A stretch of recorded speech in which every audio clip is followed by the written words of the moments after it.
جبکہ ڈیک پیچھے لگے مرر میں اپنے زخم دیکھنے لگا، پھر زور سے ہاتھ میں پکڑا ڈبہ شیشے پر دے مارا، ساتھ 2 ننھے ننھے موتی اس کی آنکھوں سے نکل کر گریبان میں جذب ہونے لگے۔ ماشاءاللہ، پہلے قدم پر ہی کامیابی۔ آس عالم منہاج اسحاق کو منہ کے بل گرانے کا وقت میرے خیال سے نزدیک آ گیا ہے۔ ایجنسی کے سربراہ نے مبارکباد دینے کو اسے کال کی تھی۔ اپنے ساتھیوں کے ساتھ بیٹھا وہ اگر بہت پر امید نہ تھا تو بہت نا امید بھی نہ تھا۔ انشاءاللہ سر، بس مجھے دعاؤں کی ضرورت ہے۔ وہ سنجیدہ تھا۔ مگر آج ایک بات تو بھول رہے ہو، تمہارا کام راز اکٹھے کرنا ہے، اسٹرائک کرنے کو اور بھی بہت ہے۔ دوسرا کام کہاں تک پہنچا؟ ساتھ ہی انہوں نے اس کی تمام خوشی پر پانی پھیر دیا۔ کراچی ہائی وے پر دھماکہ۔ پولیس ابھی تک اس حادثے کی صحیح وجہ معلوم کرنے سے قاصر ہے۔ ٹریفک روک دی گئی ہے۔ جی ناظرین، یہ ہیں مناظر کراچی ہائی وے کے، جہاں ایک ٹرالے سے ہونے والے دھماکے کے نتیجے میں کافی انسانی جانوں کا نقصان دیکھنے کو مل رہا ہے۔ کچھ افراد موقع پر ہی دم توڑ گئے اور 50 زخمی افراد کو ہسپتال منتقل کرنے کی کاوشیں جاری ہیں۔ ابھی تک اس حدیث کو دشمن کی جانب سے بلاسٹ کے سوا اور کوئی نام نہیں دیا گیا تھا۔ وہ سب جو چھوٹے سے کمرے میں چارپائیاں ڈالے بیٹھے تھے، اسٹول پر پڑے ڈبے نما ٹی وی نے ان کو متوجہ کیا۔ سیل تھامے آس عالم کا ہاتھ میکانکی انداز میں نیچے گرا تھا۔ دوسری جانب بھی مایوسی چھا چکی تھی، بلکہ وہاں موجود اس کے تمام ساتھی بھی افسردہ ہو چکے تھے، جبکہ آس عالم کا چہرہ مارے ضبط کے سرخ ہو چکا تھا۔ کانچ کی مانند چمکتی آنکھوں میں اب غصہ اور جنون ہلکورے لے رہا تھا۔ وہ ایک جھٹکے سے اٹھا اور کمرے سے باہر نکل گیا۔ اوہوں، یہ سب تو عام ہے، کوئی نئی بات یا کوئی ایسی انہونی بات تو نہیں ہو گئی جو آپ اتنا شور کر رہی ہیں؟ نیلم نے تیزی سے کورے کاغذات پر سیاہی بھرتے کہا تھا۔ شیم آن یو نیلم، تم دیکھ رہی ہو یہاں کتنی فیملیز تھیں، 2-3 پکنک کے پوائنٹس بھی تھے، اور بلاسٹ نے اتنا وسیع رقبہ گھیرے میں لیا ہے کہ تمہاری سوچ ہوگی۔ ذرا ایل ای ڈی آن کرو، پتہ چلے تمہیں زخمی افراد کی تعداد بڑھتی جا رہی ہے۔ سائقہ شدید غصے میں بولی تھی، جس کا ثبوت گڑیا کے بجائے ڈائریکٹ نیلم پکارنا تھا۔ ہاں تو ہم نے کیا غلط کہا ہے؟ کیا یہ روزمرہ کے واقعات نہیں ہیں؟ دہشت گردی ہمارے ملک میں ایک عام سا جرم ہے۔ اگر ایسا کوئی خاص ہوتا تو یہ پولیس، آرمی اور رینجرز کو ہی تو روکتی۔ مگر یہ سب گھروں میں آرام فرما رہے ہوتے ہیں، وی آئی پیز کو پروٹوکول دے رہے ہوتے ہیں، غریب عوام مر رہی ہوتی ہے، اور یہ پولیس ساری رشوت خور حرام کھا کر پیٹ نکل آئے ہیں ان کے۔ مگر مجال ہے جو خوف خدا کھا جائیں۔ اور یہ آدمی؟ وہ پیر پٹک کر سائقہ کو تیز آواز میں جواب دے رہی تھی جب اس نے سختی سے اسے ٹوک دیا۔ Shut up, just shut up! تمہارا تو دماغ خراب ہو گیا ہے، جو منہ میں آ رہا ہے بکی جا رہی ہو۔ رات دن یہ لوگ سرحدوں پر کھڑے کھڑے برف ہو جاتے ہیں، جنگلوں میں چلتے چلتے پیر شل ہو جاتے ہیں، دشمن کی گولیاں کھا کھا کر روح پرواز کر جاتی ہے، اور تم کہہ رہی ہو کہ سائقہ اس کے سر پر آن موجود ہوئی۔ ہاں ہاں، ہم یہی کہہ رہے ہیں کہ دھوکے باز ہیں یہ، قومی مفاد کی آڑ میں ذاتی مفاد پورے کرنے والے۔ آئے روز بم بلاسٹ، دھماکے، ٹارگٹ کلنگ، ہیروئن کی سمگلنگ اور کچی شراب کی فروخت اور نہ جانے کیا کیا۔ اپنی عوام کو نگل رہے ہیں، حرام کھاتے ہیں۔ سرکاری نوکریاں، تگڑی تنخواہیں، راشن کارڈ، مفت تعلیم، یہ سب ہے ان قوم کے محافظوں کی حقیقت۔ وہ جو جوش میں سائقہ کے مقابل کھڑی بول رہی تھی، اچانک پڑنے والے زناٹے دار تھپڑ نے اس کی بولتی بند کر دی۔ ان کی تنخواہوں کی بات کرتی ہو تم؟ کیا کروڑوں کماتے ہیں جو اتنا بول رہی ہو؟ ہزاروں میں تنخواہ ہوتی ہے ان کی۔ اگر کوئی اللہ اللہ کر کے چھوٹے عہدے کے تمام محاذ سر کر کے کسی بڑے عہدے پر پہنچے، تب بھی وہ لاکھوں میں نہیں کھیلتا۔ آہل پولیس میں ہے، تنخواہ دیکھی ہے اس کی، اور رینجرز کی تنخواہ تو پولیس سے بھی 30% کم ہوتی ہے۔ یہ ہے ان کی تنخواہ، وہ جو راتوں میں آپریشن کرتے ہیں، گھر گھر گوشہ گوشہ چھانتے ہیں۔ تم کھڑی ہو 30 دن سرحد کے کنارے اور کرو مقابلہ دشمن کی گولی کا۔ پیش کرو عوام سے پہلے اپنا سینہ، تب میں دیکھوں بات کرتی ہو۔ لیٹ کر دکھاؤ برف کی سلوں پر، عبور کرو آگ کے دریا، شل کرو پاؤں پہاڑ پر سر کرتے، پھر کہنا ایک بندوق کا وزن برداشت نہیں کر پاؤ گی، اور تم چلی ہو اپنے محافظوں پر الزام تراشی کرنے، دشمن کی زبان بول رہی ہو، اپنے ہی محافظوں کو غدار کہہ رہی ہو۔ سائقہ جذباتی انداز میں چیختے ہوئے پوچھ رہی تھی۔ نیلم کے تو کان سائیں سائیں کرنے لگے تھے۔ مجال ہے جو ایک لفظ بھی اس کی سماعت میں اترا ہو۔ اسے تو بس دھچکا لگا تھا کہ سائقہ نے اس پر ہاتھ اٹھایا تھا۔ جب ہوش آیا تو آنکھیں رگڑتی چھت پر بھاگ گئی۔ اس کے علاوہ کوئی اور جگہ نہیں تھی جہاں وہ کھل کر آنسو بہائے۔ میرے وطن یہ عقیدتیں یہ پیار تجھ پہ نثار کر دوں، محبتوں کے یہ سلسلے بے شمار تجھ پر نثار کر دوں۔ کمرہ پورا تاریکی میں ڈوبا تھا، جبکہ وہ کمرہ کم سٹور زیادہ لگ رہا تھا۔ اندھیرے کے باعث کچھ بھی نظر آنے سے قاصر تھا۔ ایک لکڑی کی میز کے پاس رکھی کرسی پر بیٹھا شخص آنکھیں موند چکا تھا۔ کھاؤ یار، بڑے مزے کا ذائقہ ہے اس کا، وہ یونانی دیوتاؤں سا حسن رکھنے والا کوئی 20-21 سال کا لڑکا اس کی طرف سفید پاؤڈر کی تھیلی اچھالتے کہہ رہا تھا۔ نہیں، مجھے نہیں کھانا، مجھے جانے دو، مجھے گھر جانا ہے، مائی موم از ویٹنگ۔ 16-17 سال کا وہ کالج اسٹوڈنٹ ناگواری سے بولا تھا۔ کھانا تو تم کو پڑے گا ڈریم بوائے۔ سفید مضبوط ہاتھوں سے اس کی تھوڑی کو جگڑتے وہ کرخت لہجے میں دھاڑا۔ ایماس کو انکار کرنے کی جرت نہیں کر سکتا تھا کوئی۔ تیرا تو باپ بھی کھائے گا، ساتھ ہی ایک جھٹکے سے زمین پر پٹخ دیا۔ وہ مماز بوائے تھا، لڑائی جھگڑے سے دور رہنے والا، اس جلاد انسان سے خوف کھا گیا۔ کھاؤ اسے، یونانی دیوتا نے اس کے پیٹ میں مکہ مارا، جس سے ہی اس نے کرا کر منہ کھولا۔ اس نے سفید پاؤڈر بھری تھیلی اس کے منہ میں انڈیل دی اور تھوڑی پکڑ کر منہ اونچا کیا۔ دو شفاف موتی اس کالج بوائے کی آنکھوں سے ٹوٹ کر سیمنٹ کے فرش میں جذب ہو گئے تھے، اور جب یونانی دیوتا کو یقین ہو گیا کہ وہ پاؤڈر اس کی آنتوں تک جا بسا ہے تو اس نے ایک زبردست جھٹکے سے اس کا منہ چھوڑا اور ایک ٹھوکر مار کر چل دیا۔ وہ بے بسی کی تصویر بنا لیٹا صرف ایک ہی رٹ لگا رہا تھا، مما بابا بابا۔ شاید وہ ماضی کی تلخ یادوں میں اتنا محو ہو چکا تھا کہ حقیقت میں بھی وہی دہرا رہا تھا، مما بابا۔ وہ سر زور زور سے اس کرسی کی بیک پر پٹک رہا تھا، اس کے تسلسل میں سیل کی وائبریٹنگ نے دخل پیدا کیا تھا۔ وہ اچانک ہوش کی دنیا میں لوٹا۔ Eagle come on be hurry, ambulance highway سے 15 منٹ کے فاصلے پر کھڑی ہے، جلدی نکلو۔ ڈیک کی آواز موبائل سپیکر میں ابھری تھی۔ ہاں ہم آ رہا ہے، بس پاس ہی ہے، اس جگہ بس 5 منٹ۔ وہ اپنے مخصوص لب و لہجے میں جواب دے رہا تھا۔ گڈ۔ ڈیک کال منقطع کر چکا تھا۔ کیا وقت آ گیا منہاج از اسحاق، جو نشہ تم ماضی میں میری رگوں میں اتارتے تھے وہ آج میں دوسروں کی رگوں میں اتارنے جا رہا ہوں۔ اس نے گلے میں تعویذ پہنا اور سپر پائل الکوہل کا استعمال کرتے عارضی ٹیٹو چپکایا۔ 5 منٹ کی یہ کارروائی مکمل کر کے وہ وہاں سے نکل چکا تھا۔ ہائی وے پر تو گویا قیامت کا منظر تھا۔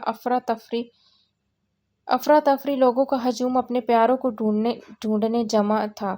اتفاقاً حادثے کے دوران ہائی وے پر معمول سے زیادہ رش تھا، تبھی جانوں کا نقصان حد سے زیادہ ہو چکا تھا۔ زخمی افراد بے یار و مددگار پڑے رہ رہے تھے۔ ایمبولینس کا شور، پولیس کے سائرن اور فائر بریگیڈ کی موجودگی، ماحول وحشت ترین تھا۔ جلے ہوئے مردہ جسم، خون ہی خون، آگ پانی کیا نہ تھا۔ ایگل کا دل کپا گیا۔ وہ ڈرائیو کر رہا تھا۔ ایک آدمی حفاظتی طور پر ڈیک نے اس کے ساتھ بھیجا تھا، جو ایمبولینس لے کر وہاں پہنچا تھا۔ ایمبولینس میں نصب کیمرے سے ڈیک اس کو مانیٹر میں فوکس کیے ہوئے تھا۔ چلو شروع کرو۔ ایگل کے بلیو ٹوتھ ایئر فون میں ڈیک کی آواز ابھری۔ ساتھ موجود آدمی نے اپنی گرد لپیٹی شال اتار دی۔ وہ اب مکمل کسی زخمی کسی کے حالت میں موجود تھا۔ ایگل بھی باہر نکلا اور اسٹریچر پر اسے لٹانے لگا۔ پولیس موجود تھی، جبکہ رینجرز نے علاقے کو سیل کر رکھا تھا اور سیکیورٹی کے انتظامات سنبھال رہی تھی۔ وہ بآسانی ایک ایمبولینس اور اس میں موجود زخمی کا تاثر دیتے باہر نکل گئے تھے۔ ایمبولینس کا پچھلا حصہ بوریوں سے بھرا پڑا تھا۔ ایکسیلریٹر پر ایگل کے پاؤں کا دباؤ بڑھ گیا تھا۔ ایمبولینس اب ناہموار رستوں سے گزرتی آگے کی جانب بڑھ رہی تھی۔ ڈیک نے مطمئن ہو کر دونوں ہاتھ کرسی کی بیک پر ٹکا کر سر رکھ دیا۔ سر، ڈیک نے اسٹڈی روم کے گلاس ڈور پر دستک دی۔ ایماس پلازا کا یہ فلور آدھے سے زائد اسٹڈی نے گھیر رکھا تھا۔ یہ جگہ ایماس کی پسندیدہ ترین تھی اور اس میں رکھی سفید اور گلابی رنگ کی وہ ڈائری، ایماس کی جان بستی تھی اس میں۔ اس اسٹڈی میں کچھ ایسا تھا جو کہیں نہیں تھا۔ کم ان ڈیک، دروازہ دھکیلتے اندر آ گیا۔ پوری لائبریری میں سفید روئی کی مانند قالین بچھا تھا۔ گلاس کی نہایت قیمتی شفاف منفرد ڈیزائن کی شیلف پر سجی سفید رنگ کی کتابیں۔ اس لائبریری میں زیادہ تر کتابیں پرانی تھیں، جن کو سفید کور کر رکھا تھا۔ باقی تو اس کی فائلز تھیں، اس کی زندگی کے ثبوت، 12 سال کا ریکارڈ۔ سر، مال بحفاظت ڈیلیور ہو چکا ہے اور پیمنٹ آپ کے اکاؤنٹ میں آ چکی ہے۔ ایماز نے سفید اور گلابی رنگ کی وہ خوبصورت ڈائری بند کر دی ہوں گڈ، اب تم جاؤ اور اسلحہ سعودیہ بھیجنے کی تیاری کرو، بندے تمہیں چننے ہیں، باقی کا کام میں خود کروں گا، وہ بے تاثر لہجے میں بولا تھا۔ جی سر۔ ڈیک پلٹا تھا جب منہاس کی آواز پر رکنا پڑا۔ ڈیک، اس نے سوالیہ نظروں سے ایماز کو دیکھا۔ کل ایگل کو لے آؤ، لنچ ٹائم میں حکم دے کر وہ پھر سے قلم اٹھا چکا تھا۔ ڈیک نے سرد آہ بھری اور باہر نکل گیا۔ اس نے ڈائری کھولی اور اس میں لکھی بے شمار عربی غزلوں کو حسرت سے دیکھنے لگا۔ اس نے باریک نب والا سنہری قلم اٹھایا اور ساتھ ہی نفیس لکھائی میں لکھنا پڑا۔ کل دقت قلبی فینی لقصیدتا، میرے دل کی ہر دھڑکن تمہارے لیے غزل لکھتی ہے۔ اسٹڈی کی کھڑکی کھلی تھی، تیز ہوا کے جھونکے اس کے براؤن بالوں سے ٹکرا کر انہیں بکھیرنے لگے۔ ڈائری کے ورق آگے پیچھے ہلتے آخری صفحے پر پہنچ گئے۔ کل دقتی قلب فینی لقصیدتو، وہ زیر لب ان الفاظ کو دہراتے کرسی سے ٹیک لگائے آنکھیں موند چکا تھا۔ پورا دن ایسے ہی گزر گیا، اس نے ایک بار بھی سائقہ کو مخاطب نہیں کیا۔ وہ اپنی ضد کی بہت پکی تھی، سائقہ نے بھی سوچ لیا تھا کہ اب اس کی ایسی باتوں کو نظر انداز نہیں کرے گی۔ وہ دو تین بار آرمی اور ایئر فورس سے تعلق رکھنے والوں کے رشتے آئے تھے، مگر اس نے صرف اس بات پر انکار کر دیا کہ وہ اپنے ملک کے لیے خدمات سر انجام دے رہے تھے۔ ابرار صاحب اس جھگڑے سے انجان تھے، ورنہ اب تک نیلم کو منا چکے ہوتے۔ سائقہ سے ناراضگی کے باعث وہ اتنی ٹھنڈ میں بھی چھت پر لیٹی تھی، جس کی دیواریں 3.5 فٹ تھیں۔ چارپائی پر لیٹی وہ رضائی کو لپیٹے اس نرم گرم بستر میں غافل ہو چکی تھی۔ ہوا کے تازہ جھونکوں نے بھیگی رات کے سناٹے میں غافل وجود کی بکھری شہد اگیں زلفوں سے چھیڑخانی کی تھی، کانوں سے گیسوں کا پردہ ہٹا تھا۔ سیاہ رات کے گھوپ اندھیرے میں کان میں پہنی بالی چپکی تھی۔ شہادت کی انگلی سے بالی کو گھماتے انابی ہونٹوں نے دائیں کان کی لو کے قریب جاتے سرگوشی کی تھی۔ کل دقتی قلبی فینی لقصیدتو، میری دل کی دھڑکن تمہارے لیے غزل لکھتی ہے۔ لہجے کی آنچ اتنی پرحدت تھی کہ اس نے پٹ سے آنکھیں کھول دیں اور ایک جھٹکے سے اٹھ کر بیٹھ گئی۔ آس پاس موجود نظر دوڑائی تو پوری چھت سنسان پڑی تھی۔ 14ویں کا چاند پورے سیاہ آسمان پر چمک رہا تھا۔ عجیب سا خوفناک منظر تھا۔ اس نے دل میں اٹھتے خوف کو تھپکی دی اور پھر لیٹ گئی۔ ابھی اس نے پلکوں کی جھالر گرائی ہی تھی کہ ایک اور تیز ہوا کا جھونکا آیا۔ بال چہرے سے ہٹے کسی نے کان میں بھی سرگوشی کی تھی۔ کل دقت قلبی فینی لقصیدتو، دل کی دھڑکن حد سے سوا ہونے لگی۔ پسلیاں توڑ کر باہر نکلنے کو بےتاب دل پر وہ ہاتھ رکھے اٹھی تھی۔ جان سے زیادہ اس کا ہوش ربا حسن چمک رہا تھا۔ اس نے کان کی لوؤں کو ہاتھ لگا کر محسوس کیا، مگر کسی بھی لمس کا احساس نہ پا کر وہ اور گھبرا گئی۔ شاید خواب تھا اور وہ بڑبڑائی، مگر سماعت میں ایک ہی جملے کی تکرار تھی جس کے مطلب سے بھی وہ انجان تھی اور اتنی بھی تمیز نہ کر پائی تھی کہ یہ فارسی ہے یا عربی۔ پھر اچانک اس کو بہت خوف آنے لگا۔ سیاہ رات، سنسان چھت۔ اس نے لپیٹ کر رضائی بمشکل اٹھائی اور سفید نازک تلوؤں والے نازک جوتی میں گھساتی وہ نیچے بھاگی تھی۔ اسے لگا وہ جملہ ابھی بھی ہوا کے دوش پر اس کا پیچھا کر رہا تھا۔ کل دقت قلبی فینی لقصیدتو، باؤلنگ سر۔ ڈیک نے سیاہ ٹراؤزر پر سفید ڈھیلی ڈالی شرٹ پہنے وزنی تربوز جتنی بڑی بال پکڑے پر ہلکا سا جھک کر نشانہ لیتے ایماز کو پکارا، لین۔ پورے باؤلنگ کلب میں نیلگوں روشنی چھائی تھی اور ہلکے سروں میں بجتا مسحور کن میوزک۔ یہ عربی میوزک تھا اس کا پسندیدہ ترین۔ اب تو یہ میوزک 8 سال کے عرصے میں ڈیک کو بھی حفظ ہو چکا تھا۔ ہوں۔ منہاج اسحاق نے فقط ہنکارا بھرنے پر ہی اکتفا کیا۔ بال کو باؤلنگ لین پر پھینک چکا تھا۔ سفید پر ایماز نے رخ موڑتے اسٹرائک رنگ کی کھڑی تمام بوتلیں ایک ہی گیند سے ڈھیر ہو چکی تھیں۔ اس ڈیک کو دیکھ کر وہ ہلکا سا مسکرایا۔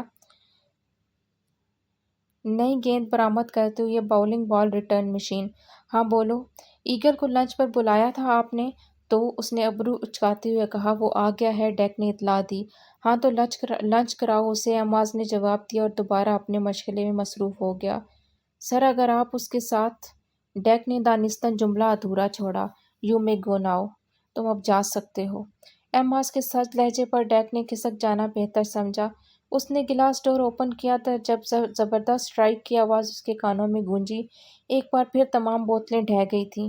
زمین پر گیڑی پڑی شکست کھائے ہوئے اور فاتح شان سے سر و قد کھڑا تھا۔ اس کے ہر انداز سے لاپرواہی اور بے نیازی ٹپکتی تھی۔ اگلا دن چڑھ گیا اور دوپہر، شام اور پھر سورج کو چھپاتی کالی سیاہ ردا اوڑھتی رات بھی آن ٹپکی، مگر سائکا کے رویے میں ذرا بھی لچک نہ پیدا ہوئی۔ اب کہ نیلم حقیقتاً پریشان ہو چکی تھی، آج وہ سینٹر بھی بغیر چادر اور اسکارف کے گئی تھی۔ دوپٹہ اوڑھے، ٹیل شرٹ اور کھڑے پاجامے میں وہ بے حد حسین لگ رہی تھی، مگر سائکا نے اسے تب بھی نہ ٹوکا۔ دادو کی وہ سنی انسنی کرتی وہ باہر نکل گئی۔ دوپہر میں نہ کھانا کھایا اور نہ شام کی چائے پی، غرض ہر طریقہ آزما لیا، مگر سائکا نے تو اسے نہ بلانے کی قسم کھا رکھی تھی۔ "آپ ہی سالن کا ڈونگا دیجیے گا"، اس نے جان بوجھ کر کھانے کی میز پر موجود تمام افراد کے درمیان اسے مخاطب کیا۔ سائکا نے ڈونگا اٹھا کر اس کی جانب بڑھا دیا۔ "ہاں ابرار میاں، کیا بنا نوٹس کا"، دادو نے سادہ دال چاول کھاتے ابرار صاحب کو مخاطب کیا۔ "جی اماں، کرایہ داروں کو نوٹس تو مہینے سے پہلے ہی شروع میں دے دیا تھا، آج 29، کل چلے جائیں گے۔ نئے کرایہ دار بھی بڑی فیملی ہی مل رہی ہے، علاقہ بھی تو ایسا ہے"، وہ تفصیل بتانے لگے۔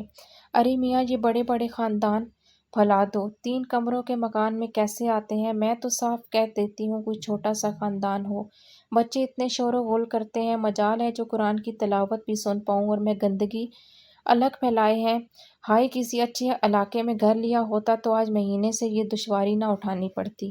دادو نے سر داہ بھرتے اپنی پلیٹ میں اور سالن نکال لیا، ساتھ گندم کے آٹے کی نرم روٹی توڑنے لگی۔ "اماں، اب جو جمع شدہ رقم تھی اور سائکا کی امی کا زیور تھا، اس سے بھی اتنی رقم نہ بن سکی کہ کراچی جیسے مہنگے شہر میں اچھے علاقے کا کوئی گھر لے سکوں۔ اس محلے میں بھی زمین کا ٹکڑا مل گیا، غنیمت جانا میں نے"، ابرار صاحب نے مزید تبصرہ کیا۔ "عجیب و غریب محلہ، کچرے سے بھری گلیاں اور تھرڈ کلاس لوگ"، نیلم نے بھی گفتگو میں حصہ لیا۔ "چپ کر تو، بڑی میم آئی ہے، 18 کی ہونے جا رہی ہے مگر عقل گھٹنوں میں ہے، یہ بھی نہیں پتہ کہ کہاں بات کرنی چاہیے اور کہاں نہیں"۔ دادو کے جھڑکنے پر اس نے برا سا منہ بنایا، دوبارہ کھانا شروع کیا۔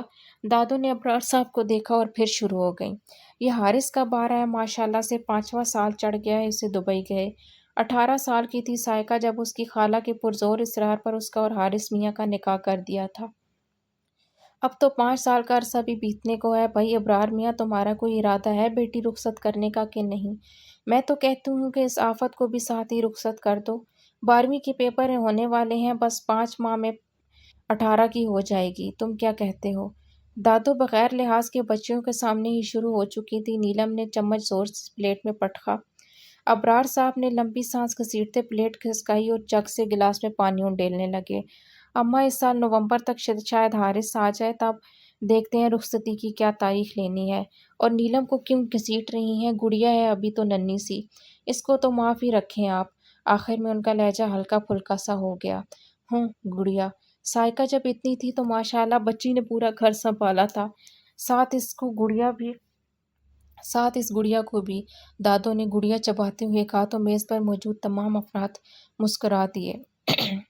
"سر، آپ نے ایگل کو دوپہر کا بلایا ہے، اب تو رات ہو گئی ہے"، ڈیک نے اسٹڈی میں مصروف ایماز کو رات 9:30 بجے انٹرکام کھڑکاتے کہا تھا۔ "ڈائننگ ہال میں ملاقات ہوتی ہے"، بات مکمل کر کے اس نے کارڈ لیس واپس رکھ دیا۔ ایماز پلازا کی نصف سے زائد دیواریں شیشے کی تھیں۔ بڑے سے کشادہ ڈائننگ ہال میں ہر طرف شیشے کی سلائڈز تھیں، جس کی ایک طرف باہر بنا سوئمنگ پول نظر آ رہا تھا، جبکہ دوسری طرف تا حد نگاہ تک پھیلی گھاس اور خوبصورت و منفرد پتھروں سے تیار کردہ روش آنکھوں کی پتلیوں میں سما رہی تھی۔ ہارڈ ووڈ کا فرش جس کا رنگ بہت گہرا تھا، جبکہ میز بھی شیشے کی اور اس پر پڑا ہر برتن تقریباً شیشے کا تھا۔ میز پر سجے پکوانوں کی اشتہا انگیز خوشبو پورے ہال میں پھیلی تھی۔ 12 کرسیوں والی میز کی ایک کرسی پر ٹکا ایگل آج بھی اپنے مخصوص انداز میں موجود آس پاس کا جائزہ لینے میں مصروف تھا۔ ڈیک چلے پیر کی بلی کی طرح چکر لگانے میں مصروف تھا، گویا پینڈولم بنا ہو۔ بھاری قدموں کی چاپ پر ایگل نے سر اٹھا کر دیکھا۔ براؤن بال، کسرتی بدن، انابی ہونٹ، غلافی آنکھیں، سفید دمکتی رنگت اور بھورے بالوں سے بھرے مضبوط سخت ہاتھ، اور کھڑی مغرور ناک، ایگل کچھ جکھلاق تھی۔ افسوس ہوا، بادشاہوں سا حسن و جمال رکھنے والا شخص در حقیقت ایک درندہ صفت انسان تھا۔ وہ تو بچپن کی کہانیوں میں ظالم بادشاہ کا کردار بھی ادا کرنے کے لائق نہیں تھا۔ ظلم کی اوپری سطح درندگی۔ وہ تخت جہاں کی اولین نشست پر منہاج ازحاق پورے استحقاق سے براجمان تھا۔ بسم اللہ کرو ایگل۔ اس کے بسم اللہ کہنے پر ایگل کا حلق تک کڑوا ہوا۔ حیرت ہے عماس، تمہیں خدا یاد ہے؟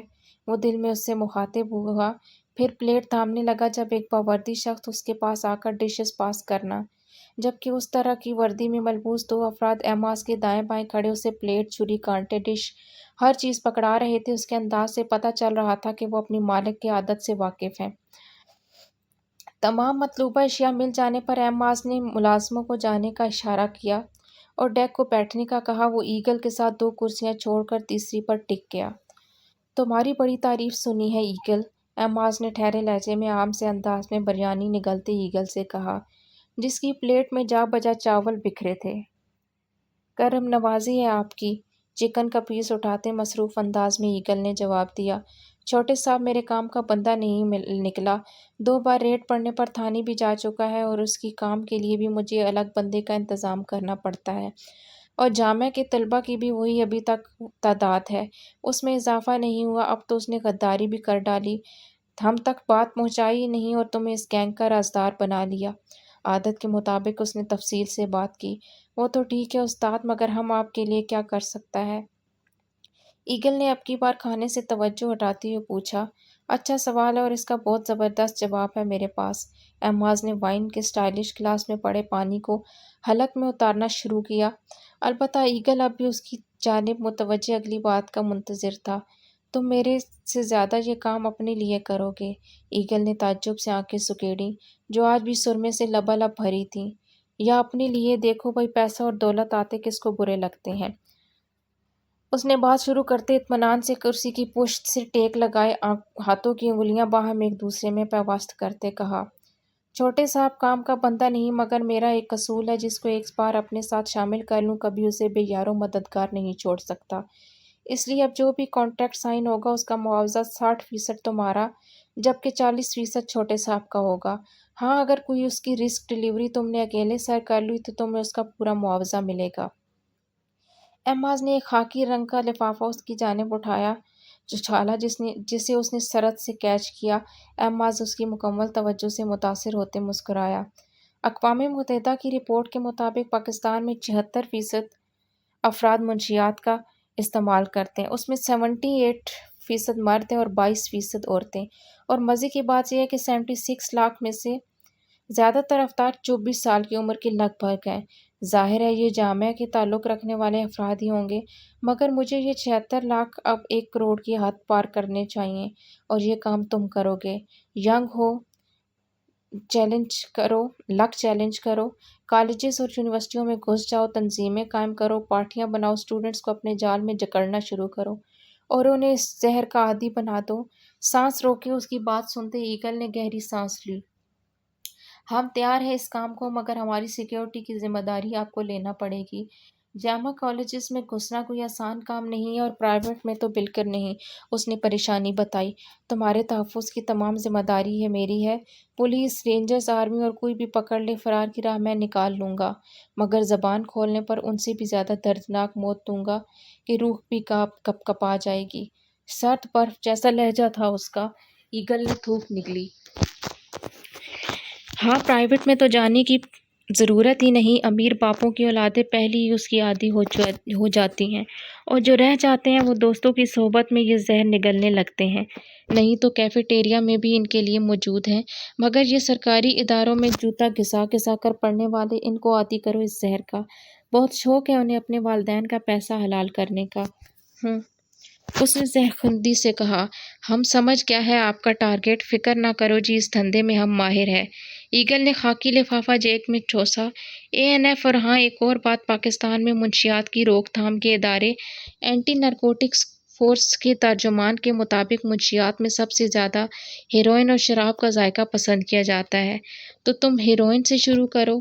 ذرا ہوشیار رہنا، یہ ادارہ آرمی کے انڈر آتا ہے اور منشیات کی روک تھام میں تیزی سے اپنا کردار ادا کر رہا ہے، یہاں تک کہ انٹرنیشنل لیول پر بھی اسمگلنگ کرنا خطرے سے خالی نہیں۔ فی الفور تبھی ہم صرف اندرون پاکستان اس زہر کو فروخت کرنے پر مجبور ہیں۔ خیر، میرے خیال سے تمام نکتے بیان کر چکا ہوں۔ کسی بھی غیر ذمہ داری کے باعث ہونے والے نقصان کے ذمہ دار تم خود ہوگے، ایماز نے نیپکن سے ہاتھ صاف کرتے ہوئے کہا۔ جی ہم سمجھ گیا ہے، ایگل نے زور زور سے سر ہلاتے کہا، جبکہ منہاج کپ کا جا چکا تھا۔ ایگل نے لمبی سانس باہر چھوڑی۔ کب سے خاموش بیٹھے؟ ڈیک نے اس کی جانب مسکراہٹ اچھالی۔ ایگل پھر کھانے میں مصروف ہو گیا۔ آپ ہی اٹھو نا پلیز۔ کروٹ کے بل لیٹی تکیے میں منہ چھپائے سائیکا کو نیلم نے جھنجھوڑ ڈالا، مگر وہ بے حس بنی رہی۔ آپ ہی چند ماہ بعد تو آپ سسرال چلی جاؤ گی۔ حارث بھائی گھوڑے پر سوار اپنے خوابوں کی شہزادی کو لے جائیں گے، مگر ابھی تو آپ گڑیا سے ناراض ہو کر یہ ماہ خراب مت کرو۔ اس نے سائیکا کے کندھے پر رکھتے جذباتی ہونا شروع کیا۔ میں بلا وجہ ناراض نہیں ہوں، تمہاری غلطی ہے، اسے تسلیم کرو۔ سائیکا نے بگڑتے تیوروں سے اس کی جانب دیکھا۔ آپ ہی یار، اس بحث کو چھوڑ دو۔ آپ کے اور ہمارے خیالات اور سوچ اس معاملے میں مختلف ہیں، اس لیے کہہ رہی ہوں اس پر اختلاف کر کے ناراض ہونے سے اچھا ہے ہم اس موضوع پر بات ہی نہ کریں۔ نہیں، اس موضوع پر بات کرنے اور تمہارے خیالات بدلنے کی اشد ضرورت ہے، ورنہ تم تو آہل کو بھی صاف جواب دے دو گی۔ سائیکا اٹھ کر بیٹھ چکی تھی، اب سنجیدگی سے کہہ رہی تھی۔ آپ ہی آہل بھائی ہمارے تایا ذات سے زیادہ اور کچھ نہیں ہے۔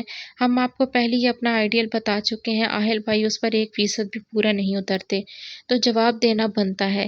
اس نے ناک سے مکھی اڑائی۔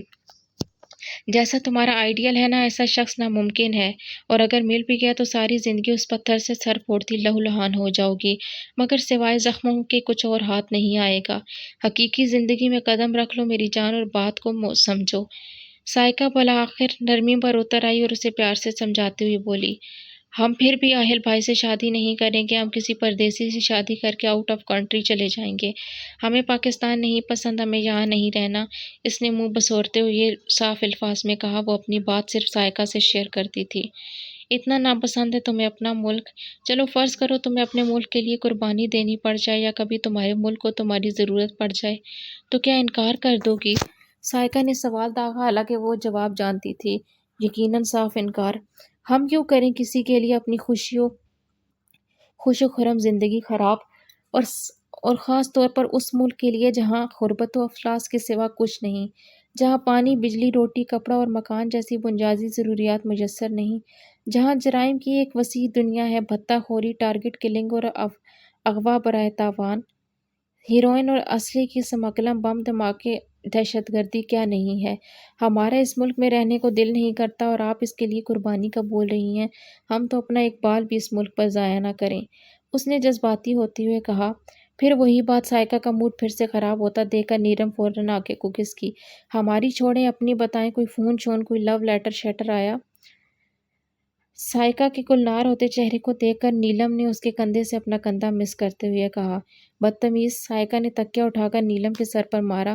اس نے بھی جوابی کارروائی کرنے میں دیر نہیں کی۔ 2 منٹ میں پورے بیڈ پر چھوٹے چھوٹے روئی کے گالے بکھر گئے۔ نیلم کی شہداگی زلفوں کو مری کے پہاڑوں کو ڈھکتی برف کی مانند روئی کے گالوں نے بھی ڈھانپ دیا تھا۔ اچھلتی کودتی دونوں بہنیں اپنی تمام ناراضگی بھول چکی تھیں۔